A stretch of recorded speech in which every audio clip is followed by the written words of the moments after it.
Happy Wednesday. It's going to be short and sweet this week because I don't have any fancy interviews lined up, but I at least still wanted to give you my weekly message. Been an interesting couple weeks for me. My wife and I got food poisoning over the Memorial Day holiday. That kind of made last week, between the day of feeling awful as well as the recovery, pretty crappy. But it also took a toll on my writing. I haven't really gotten as much done as I'd like on my fourth book. But as with all things, it'll come back. I'm not worried about it. This week's been much better. Just busy at work, busy with a bunch of things.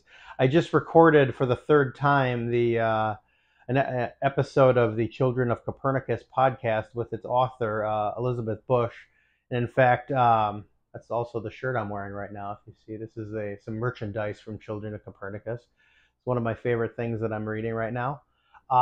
So yeah, what's my message this week? I just wanted to at least touch on the fact that it's Pride Week month, and I'm not one of those people that only waits until the month of recognition for something to talk about it. I think, if you watch my videos and follow me, you know that.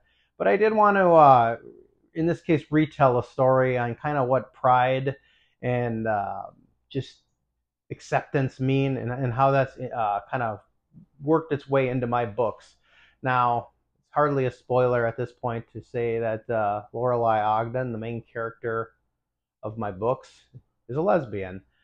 I don't make a huge deal out of that. In fact, that's kind of the point. I've brought this up before, but when I was playing, in particular, the Mass Effect games, which I've brought up numerous times as a huge inspiration for my writing, that I loved how they handled those kind of things. It was the future. There was a bunch of bad things going on. There was corruption. There was aliens attacking. There were hostilities between alien races.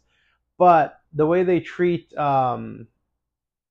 pride is really just like it's a future where there's no issues anymore. And I really like that. It's like at one point you're talking to a secondary character who brings up, and it's your, I think, navigator, I don't remember, but as a guy, and he mentions his husband passing away, and there's not like corny dialogue like, "Oh, I didn't know you had a husband," or "I didn't know you were gay." It just was like, don't miss a beat, just start asking questions about the husband.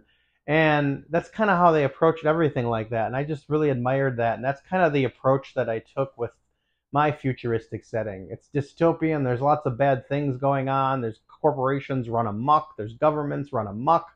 But one of the things that does not exist is intolerance towards people wanting to be with who they want to be. And at no point does somebody question Lorelei Ogden or anybody else about that, because it's just a nothing.